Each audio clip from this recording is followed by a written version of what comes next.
휴전회담이 중단돼 있던 1952년 12월 아이젠하워가 34대 미국 대통령으로 당선된 지 한 달 만에 한국을 방문했습니다. 유엔군 사령관은 휴전회담의 돌파구를 찾기 위해 평양 원산성까지 진격할 작전 계획을 건의했지만 아이젠하워는 받아들이지 않았습니다. 전임 트루먼 행정부가 추구하던 현 접촉선에서 휴전협정을 성립시킨다는 정책을 고수했던 것입니다. 두 달 뒤인 1953년 2월 11일 미 8군 사령관 벤플리트 대장이 퇴역하고 테일러 중장이 신임 사령관으로 부임했습니다. 매서운 추위가 물러가고 얼음이 녹을 즈음 중공군은 서부 전선에서 공격을 개시해 연천 북방의 불모고지를 점령했습니다. 미 1군단이 탈환하려고 했지만 테일러 중장은 많은 인명피해를 감수할 가치가 없다며 작전을 승인하지 않았습니다. 이때부터 유엔군 지휘관들은 인명 손실을 줄이는 데 중점을 두고 진지를 악착같이 지키려고 하지 않았습니다. 반면 국군은 휴전이 이루어질 것에 대비해 한 치의 땅이라도 더 확보하려고 안간힘을 써서 전투를 계속했습니다.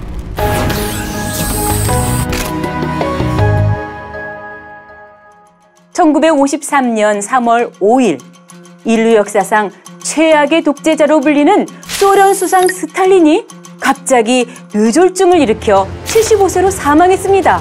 권력 기반이 정착되지 못한 소련은 이제 나라 밖까지 영향력을 행사할 여력이 없었습니다. 게다가 전쟁에 깊숙이 개입한 중공군을 견제하지 않을 수 없는 상황이었습니다. 따라서 소련은 한국전쟁의 조속한 종결로 방향을 잡았습니다. 이때부터 휴전회담은 급물살을 탔습니다. 1953년 4월 6일 중공군 측의 요청으로 사전 예비회담이 개최됐고 상병포로, 즉 부상당한 포로를 우선 교환하자는 유엔 측의 제안을 북한이 받아들여 유엔군 측 상병 포로 681명, 공산군 측 상병 포로 6,670명이 송환됐습니다. 이를 계기로 공산군 측은 그렇게 완강하게 고집하던 포로의 강제 송환, 즉 무조건 원래 소속 국가로 돌려보내자는 주장을 접고 송환을 거부하는 포로를 인도 등 중립국의 감시 아래 처리하는 방안에 합의했습니다. 휴전회담은 빠른 속도로 진전됐습니다.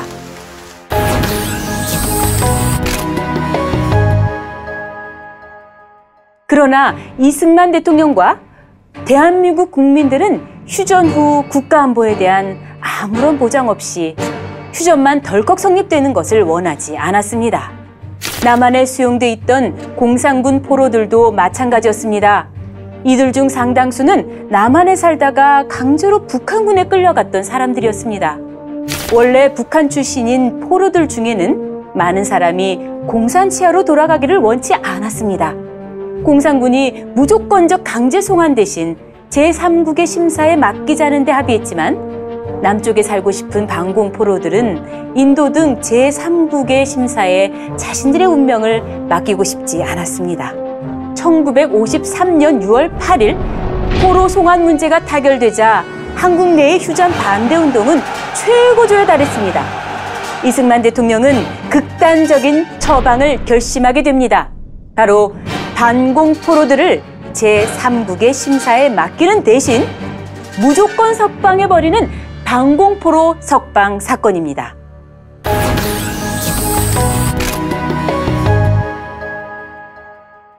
휴전회담에서 포로 문제가 합의되기 이틀 전인 1953년 6월 2일 이승만 대통령은 국군헌병총사령관 원용독 장군에게 이렇게 지시합니다. 판문점에서 진행되고 있는 휴전회담이 우리나라의 뜻과 달리 진행되고 있고 북쪽으로 가기를 원치 않는 반공 포로들을 인도군의 심사에 맡겨 교환한다고 하니 그대로 둘 수 없어. 이들을 석방하기 위한 좋은 방법이 없겠는가? 원용독 장군은 고심 끝에 제네바 협정의 전문에 나온 이 규정을 찾아냅니다. 포로 교환은 의무적이 아니다. 전쟁 포로는 그들을 관리하는 국가의 주권에 속한다. 즉 국군의 지휘권은 유엔군 총사령관에게 맡겨져 있지만 한국은 전쟁포로를 관리하는 국가로서 영토적 주권을 행사할 수 있다고 보고한 것입니다. 그러자 이 대통령은 육해공군의 모든 헌병은 국군 헌병 총사령관의 지휘하에 둔다고 선포하고 원용덕 사령관에게 방공포로 석방에 대한 대통령 명령을 하달했습니다.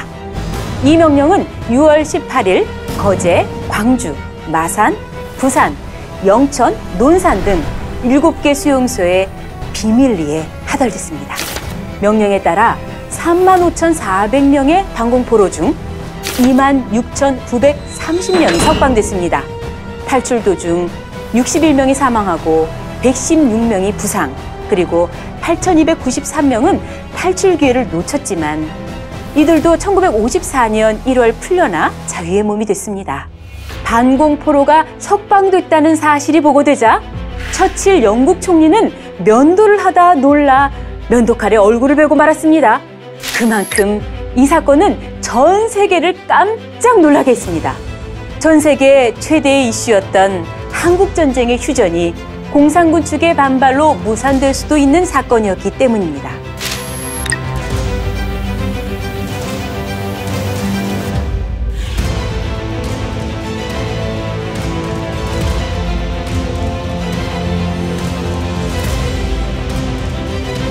그러나 방공포로 석방이라는 일대 승부수를 통해 이승만 대통령은 한국이 어떤 일이라도 단독으로 진행할 수 있음을 명백히 입증했습니다. 한국 대통령이 휴전회담을 결렬시키려고 결심만 한다면 유엔군과 공산군의 협정을 파기할 수도 있다는 가능성을 보여줬습니다. 한국이 비록 강대국의 지원을 받아 전쟁을 치르고는 있지만 한국 국민의 뜻에 어긋나는 휴전협정이 이루어져서는 안 된다는 강력한 자주성을 보여준 것입니다. 이를 통해 결국 대한민국은 그토록 갈구했던 한미 상호 방위조약 체결을 손에 쥐게 됩니다.